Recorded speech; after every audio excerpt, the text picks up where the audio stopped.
Harley-Davidson on a wild ride of its own as Europe threatens a 50% retaliatory tariff on American-made motorcycles. Harley-Davidson's boardroom was silenced by an announcement that will reverberate through industrial America. Production in the United States will cease, and manufacturing lines will be relocated abroad. Jochen Zeitz, the chief executive officer who once championed revitalizing the storied American motorcycle brand, delivered this verdict in the wake of sweeping new tariffs imposed by the administration of Donald Trump. These levies targeted a broad swath of trade partners, prompting retaliatory duties that made both exporting from the United States and importing key components prohibitively expensive. In a single stroke, the decision underscored the precariousness of global supply chains tethered to shifting political winds and the fragility of even the most iconic domestic manufacturers when confronted by protectionist policies. Before we start, smash the like and subscribe buttons for more updates. The move stems from a cascade of economic upheaval. President Trump's agenda to renegotiate trade agreements and impose tariffs on allies and rivals alike was intended to protect American industry and reduce trade deficits. Yet the resulting countermeasures by countries such as the European Union, Canada, and China introduced tariffs high enough to significantly inflate the cost of Harley-Davidson motorcycles abroad.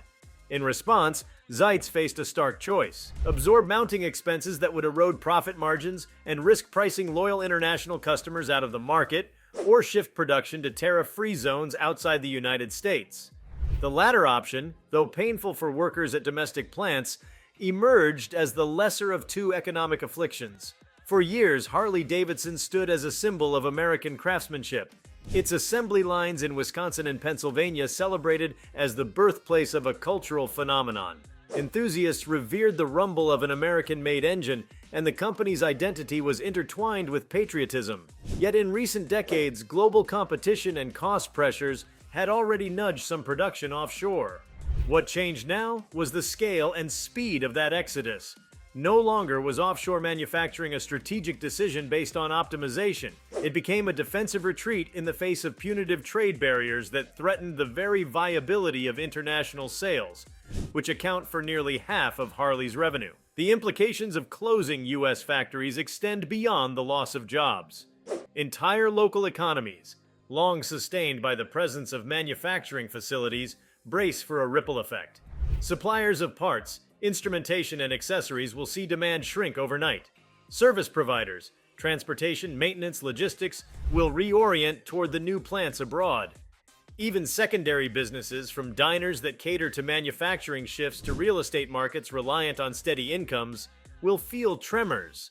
The departure of Harley-Davidson from domestic soil thus represents not only a corporate pivot, but also a blow to communities woven into its production tapestry for generations. On Wall Street, analysts recalibrated their models. Short-term investor reactions mixed relief at the preservation of margins with unease over potential reputational damage and the prospect of domestic backlash. Share prices fluctuated as debates raged over whether sacrificing the Made in America cachet might alienate core customers. Brand loyalty, built on heritage and authenticity, now faced a test. Would enthusiasts shrug off foreign-produced Harleys if the price remained competitive? Or would the loss of domestic manufacturing undermine the very essence of the brand, driving away a demographic that values provenance as deeply as performance? Across the Atlantic, however, celebrations heralded the opportunity to attract marquee manufacturing. Countries spared from tariffs offered incentives, tax breaks, infrastructure support, expedited permitting to lure Harley's production lines. Governments saw a chance to bolster employment, stimulate local economies, and showcase industrial prowess. Such incentives, combined with the absence of punitive duties, tipped the scales decisively. Plants in Eastern Europe, Southeast Asia, or Mexico could deliver finished motorcycles to local and neighboring markets with a cost structure immune to the tariff war, thereby safeguarding both price and profitability. Yet political repercussions were unavoidable. In Washington, legislators decried the loss of a national treasure and lambasted the administration's trade policy as a self-inflicted wound. Bipartisan voices called for re-examination of tariffs, warning that the strategy had backfired spectacularly by hollowing out American industry. Rural districts represented by politicians whose constituents included Harley-Davidson workers demanded immediate relief or risked withholding support for future trade legislation. The dispute threatened to deepen rifts within Congress, pitting protectionists against free trade advocates, and placed the president at the center of a controversy over whether intended to champion domestic production had instead driven it overseas. For consumers in international markets, the shift promised lower prices and more consistent supply. With tariffs no longer inflating sticker prices, dealers in Europe and Asia anticipated robust orders. The reduction in freight distances for localized production also meant shorter delivery times and improved responsiveness to regional preferences.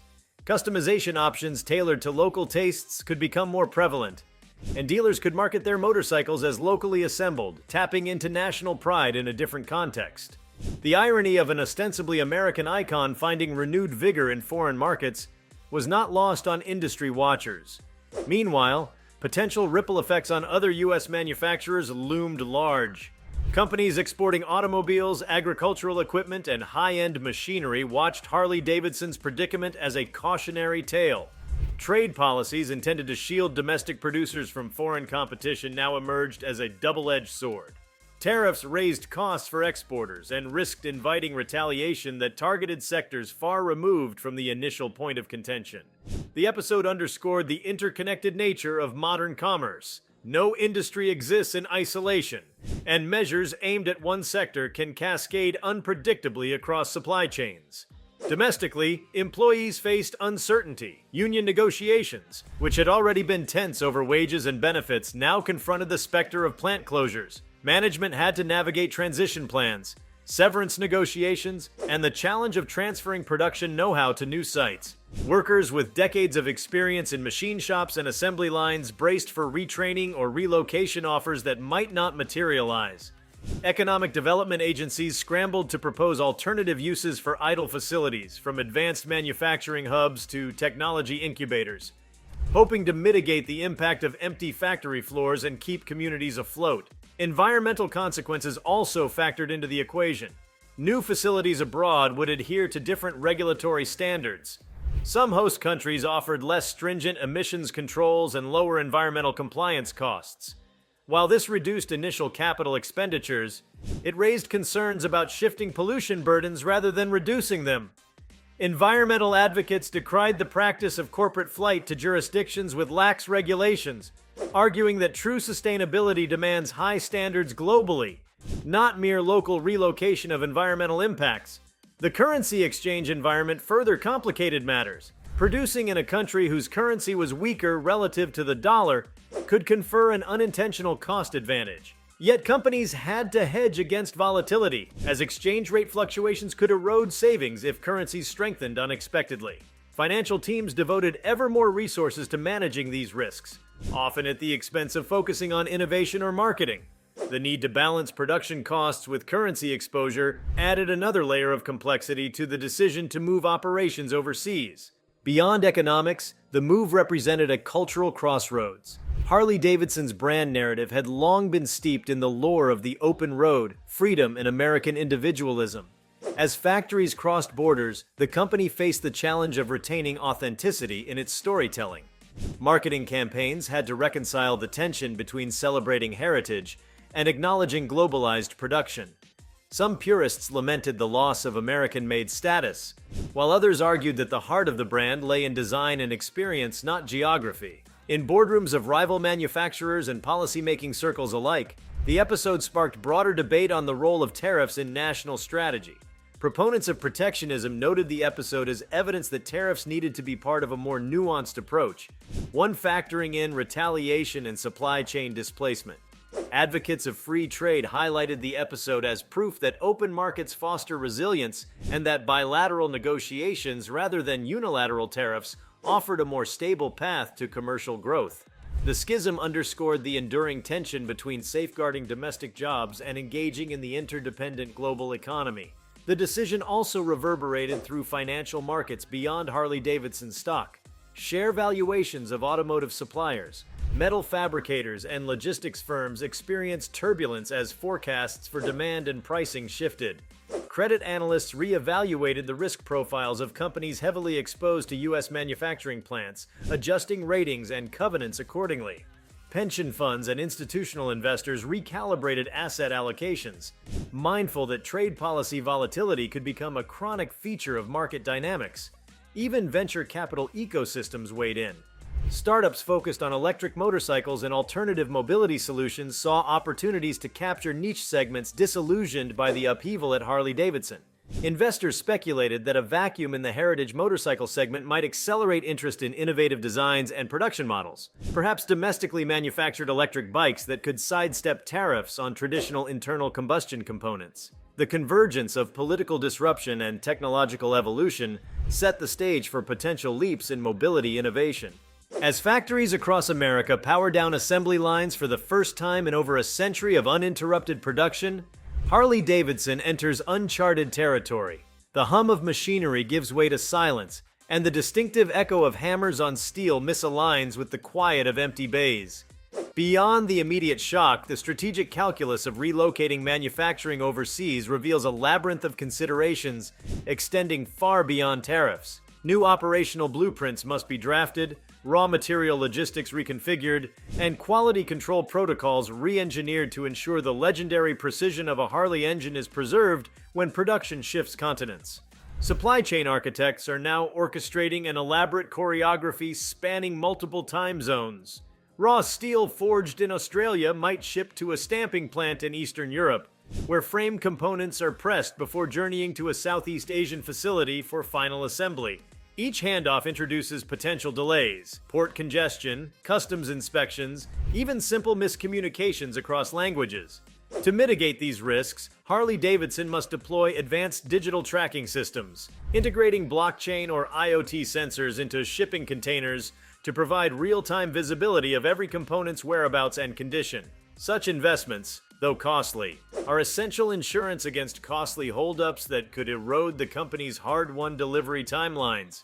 Simultaneously, a re-evaluation of inventory policies is underway. The just-in-time model that minimized warehousing costs in U.S. plants now collides with the unpredictability of international transport. Harley's procurement teams face a delicate balancing act: stockpile enough parts abroad to guard against shipping disruptions, yet avoid the drag on cash flow and storage overheads. Strategic partnerships with regional distributors offer one solution: effectively decentralizing warehousing to dealer networks closer to end markets. Nonetheless, such agreements demand meticulous coordination to synchronize production runs with dealer inventories, ensuring that showrooms remain stocked with the latest models without burdening dealerships with unsold inventory. A less visible but equally critical shift involves human capital management. While thousands of domestic employees await their fates, Harley must recruit, train, and integrate a new workforce overseas. In countries like Poland and Thailand, labor markets differ drastically. Skill levels, labor laws, cultural norms, and language barriers all factor into the equation. Intensive training programs, perhaps lasting months, will be necessary to transfer institutional knowledge from veteran American technicians to foreign counterparts. Harley's leadership may deploy mobile training units, essentially workshops on wheels, to conduct hands-on instruction near new facilities, supplemented by virtual reality modules that simulate assembly line procedures and safety protocols. Leadership styles, too, must adapt to this new global context. Managers accustomed to daily face-to-face interactions in U.S. boardrooms will now preside over teams dispersed across continents. Video conferences at odd hours will become routine as executives juggle East Coast, European, and Asian time zones. Corporate culture, once strongly rooted in Midwestern values of directness and camaraderie, will need to embrace cross-cultural fluency, celebrating diversity while maintaining the cohesion that has long defined Harley's identity. Internal communications campaigns, multilingual newsletters, and periodic cross-border site visits may help bridge the divide, but fostering a unified sense of purpose will remain an ongoing challenge. Meanwhile, intellectual property protections gain renewed importance. With design studios still operating in the United States, proprietary motorcycle blueprints must be securely transmitted to overseas plants. The risk of design leaks or unauthorized copying in jurisdictions with weaker IP enforcement demands heightened cybersecurity measures. Harley's legal team will likely fortify contracts with partners, impose strict confidentiality clauses, and deploy digital rights management technologies to safeguard 3D CAD files. Any breach could dilute the brand's exclusivity and invite unscrupulous knockoffs, undermining both premium pricing strategies and brand prestige. Regulatory compliance introduces another layer of complexity. Emissions standards, safety certifications, and quality inspections vary widely from country to country. Bikes assembled in the EU must meet Euro emissions limits and pass homologation tests before distribution, while Asian markets enforce their own protocols for noise levels, lighting configurations, and crash safety. Harley's engineering divisions must therefore maintain agile design processes capable of tweaking engine calibrations, exhaust systems, and electrical components to satisfy disparate regulatory regimes without triggering costly redesign cycles. A modular approach to component design where core systems remain constant but peripheral elements adapt to local mandates could streamline these processes. An often overlooked frontier is the corporate social responsibility dimension. In recent years, Harley-Davidson has invested heavily in sustainability initiatives, reducing factory emissions, sourcing renewable energy, and minimizing waste. When production moves abroad, maintaining or exceeding these environmental commitments becomes both a moral and a branding imperative. New plants must adhere to stringent sustainability criteria, potentially exceeding local legal requirements, to preserve Harley's reputation as an environmentally conscious manufacturer. That might involve installing solar arrays on factory roofs, implementing closed-loop water systems, or partnering with local NGOs to support reforestation efforts, actions that resonate with eco-aware customers worldwide. On the financial front, tax implications require careful navigation. Some host nations, eager to attract Harley's investment, may extend generous incentives, reduced corporate rates, tax holidays on capital expenditures, or subsidies for job creation. Harley's tax strategists will map out the optimal jurisdictions to establish production hubs, balancing immediate benefits against long-term treaty obligations. Transfer pricing policies must be defined to allocate profits fairly across subsidiaries, mindful of anti-avoidance rules in the United States that seek to prevent base erosion. Meanwhile, repatriation of dividends from profitable offshore operations could incur additional U.S. taxes unless mitigated through a combination of deferral strategies and foreign tax credits. Currency hedging emerges as a core financial discipline. Contracts to purchase materials in euros or baht expose Harley to currency swings. A weakening dollar could inflate costs, while a strengthening local currency might erode savings achieved by relocating production. To stabilize budgets, the company will likely engage in forward contracts, options, or other derivative instruments, locking in exchange rates for critical transactions. However, such hedges carry their own costs and counterparty risks, requiring oversight from Treasury professionals and adherence to stringent accounting standards under ASC 815 or IFRS 9. The marketing playbook for Harley-Davidson now must incorporate a global lens. Historically, advertising campaigns celebrated the romanticism of the American frontier, highways winding through arid landscapes, wind-blown hair, and a sense of rugged individualism. In Asia or Eastern Europe, cultural signifiers differ. Marketing teams will commission region-specific content, lifestyle shoots set against local landmarks, endorsements from influencers resonating with younger riders, or events that meld Harley's heritage with local traditions. Perhaps customizing bike shows around regional festivals or collaborating with local artists to reinterpret the iconic bar and shield logo. The goal: forge emotional connections that transcend the brand's American roots. Dealership networks likewise face transformation. In the U.S., Harley dealers operate within a well-defined franchise model, complete with standardized showrooms and training. Abroad, Harley must rebuild or expand its network, recruiting partners who understand local market nuances and can deliver service experiences aligned with brand standards. Franchise agreements will stipulate showroom layouts, parts inventories, and customer service protocols, but enforcement hinges on regular audits and open lines of communication. Investing in dealer training academies and digital support platforms will help ensure consistency, but the scale of this endeavor underscores the enormity of shifting global footprints. Customer financing programs, familiar to U.S. buyers, require replication abroad. In America, Harley's captive finance arm offers loans tailored to long-term ownership. Overseas, credit markets vary. Some regions favor short-term financing with higher interest rates, while others rely on leasing arrangements. Harley's finance division must partner with local banks or establish joint ventures to provide competitive loan products, navigating local banking regulations and consumer protection laws. Any misstep could hamper sales by making financing unattractive or worse, exposing Harley to credit risk in unfamiliar markets. As production locales diversify, so do after-sales support systems. Spare parts distribution centers must be strategically positioned to minimize lead times and shipping costs. A customer in Germany who needs an engine gasket cannot afford weeks of delay. Designing a network of regional parts warehouses, perhaps co-located with assembly plants, will ensure aftermarket reliability. Further, dealer training must cover maintenance protocols for models assembled in different factories, as slight variations in assembly processes could affect warranty procedures and technical service bulletins. Parallel to operational shifts, Harley-Davidson's investor relations team faces a delicate narrative challenge. Wall Street demands clarity on how overseas production will preserve margins and sustain growth, yet shareholders also care about brand integrity and corporate values. Quarterly earnings calls will need to address investor concerns head-on, outlining detailed roadmaps for cost savings, risk mitigation, and long-term brand stewardship. Investors will scrutinize metrics such as return on invested capital, ROIC, for new plants, capital expenditure breakdowns, and projected earnings contributions by region.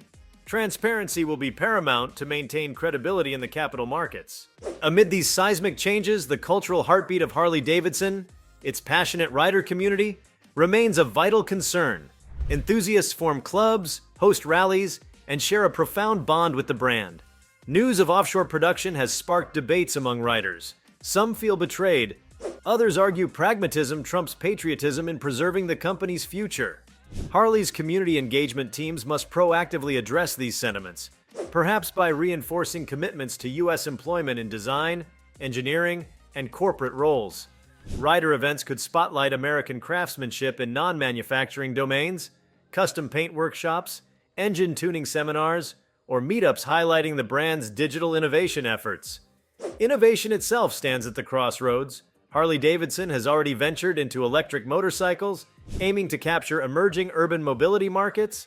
Shifting combustion engine production abroad could free up U.S. facilities and personnel to focus on electric vehicle (EV) research and development. A dedicated innovation campus in the United States might accelerate battery technology, software integration, and connectivity features unique to EVs. Such a hub would signal Harley's transition from heritage combustion bikes to future-leaning mobility solutions, leveraging American creative talent where it can have the greatest impact. Academic and industry collaborations underpin this push. Harley could partner with universities known for battery research, autonomous vehicle development, or materials science. Sponsored research programs, technology incubators, and joint ventures with startups might emerge from these alliances. By anchoring innovation domestically, Harley preserves a vital link between its American identity and forward-looking strategy, even as assembly moves offshore. The narrative shifts from Made in America to Designed in America, highlighting intellectual contributions over physical manufacturing. Concurrently, Harley's consumer digital platforms require enhancement to support a globally dispersed customer base. The company's website, mobile apps, and online communities must offer multilingual interfaces, localized content, and seamless e-commerce integration. Online customization tools, once US-centric, should incorporate region-specific options, from color palettes that resonate with local tastes to accessory bundles tailored for climactic conditions. Data analytics platforms must aggregate user behavior across markets, enabling personalized marketing and predictive maintenance alerts, thereby deepening customer engagement regardless of production origin. Social media channels become frontline arenas for brand perception management. Imagery of overseas factory tours could evoke pride in global craftsmanship or spark criticism among traditionalists. Community managers will need to curate content carefully, balancing transparency about new facilities with stories that humanize foreign workers and showcase their dedication to Harley's standards. Live streams of unveiling events, interviews with plant managers, and features on local cultures can foster global solidarity within the Harley family, reinforcing the notion that passion for two-wheeled freedom transcends national borders. Even as the manufacturing footprint evolves, Harley-Davidson's philanthropic commitments stand to broaden. Historically, the company has supported veterans programs and local charities near its U.S. factories. With production hubs in new countries, Harley can extend these efforts globally, funding motorcycle safety courses for youth in Southeast Asia, sponsoring road maintenance projects in Eastern Europe, or partnering with NGOs combating human trafficking by providing motorcycles for outreach workers. Such initiatives reinforce Harley's image as a socially responsible global citizen, aligning charitable efforts with strategic market presence.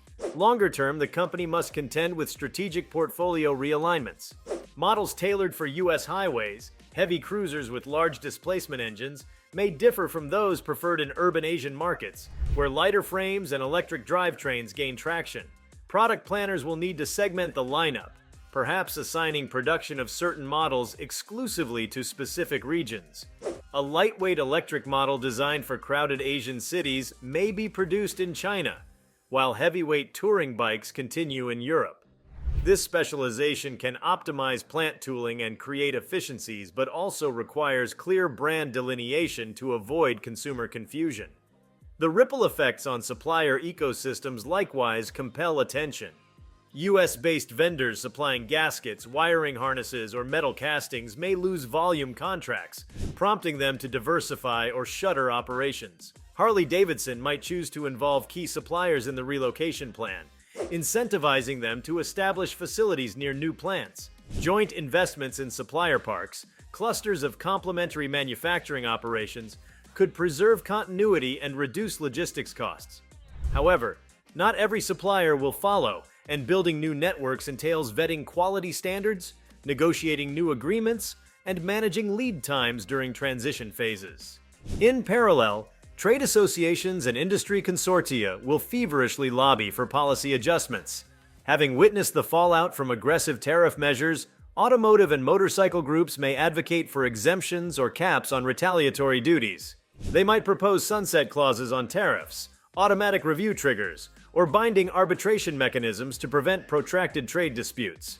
These collective lobbying efforts could shape future legislation, steering policymakers toward more measured approaches that consider the full spectrum of domestic and international impacts. Financial institutions play a behind-the-scenes role in underwriting these transformations. Banks and export credit agencies may provide financing for new factory construction, offering favorable loan terms tied to local economic development goals. Asset-backed securitization could be employed to monetize receivables in overseas markets, improving Harley's liquidity. Meanwhile, bond markets will assess the creditworthiness of the company through the lens of this strategic pivot, potentially adjusting interest rates on corporate debt based on perceived execution risk and geopolitical exposure. Meanwhile, the broader topic of reshoring gains fresh nuance. Harley's experience illustrates that while companies may bring certain operations back to home soil to capitalize on automation or local incentives, external policy shocks can just as easily push them offshore. Advanced robotics and additive manufacturing offer potential to partially repatriate production in the future, but high initial capital costs and the need for specialized expertise limit their immediate applicability at scale. As such, reshoring advocates will need to integrate trade policy considerations with technology roadmaps to present more holistic strategies for sustaining domestic manufacturing. Institutional investors and ESG, environmental, social, and governance funds will scrutinize Harley's decisions for alignment with their criteria. Offshore production raises questions about labor standards, environmental practices, and corporate governance across multiple jurisdictions. To satisfy ESG mandates, Harley may publish detailed impact reports, undergo third-party audits of new facilities, and commit to public targets for emissions and worker welfare. Transparent reporting can reassure stakeholders that the company's global expansion upholds the same ethical standards that investors expect from its U.S. operations. Academic analysts and think tanks will dissect Harley-Davidson's case as a bellwether for the future of manufacturing under an era of economic nationalism. Journals may publish in-depth case studies examining the decision matrix, risk assessments, and stakeholder negotiations that led to offshore relocation. Policy research programs could host roundtables with executives, labor representatives, and trade experts to distill lessons learned. These dialogues will shape prevailing theories about supply chain resilience, trade policy design, and the balance between national sovereignty and global integration. In the end, the story of Harley-Davidson's manufacturing exodus encapsulates a broader narrative about the evolving geometry of global production. It highlights how corporate strategy, government policy, community livelihoods, and market forces intertwine in an increasingly complex tapestry. As the company charts its course through this new landscape, balancing cost imperatives with brand heritage, innovation with tradition, and global scale with local values, it offers a vivid testament to both the opportunities and perils of modern commerce. The echoes of stamping presses and foreign factories may one day become as resonant among enthusiasts as the familiar roar of an American-made engine splintering the quiet of a small town in Wisconsin. Yet the path from there to here, fraught with challenges and unexpected alliances, will shape not only Harley-Davidson's destiny, but also the unfolding saga of globalization in the 21st century. If you like this video, please give it a like and subscribe to our channel. Also, leave your comments below and tell us, what are your thoughts on Harley-Davidson moving abroad after Trump's tariffs? We want to hear from you. Thank you for watching, and see you next time.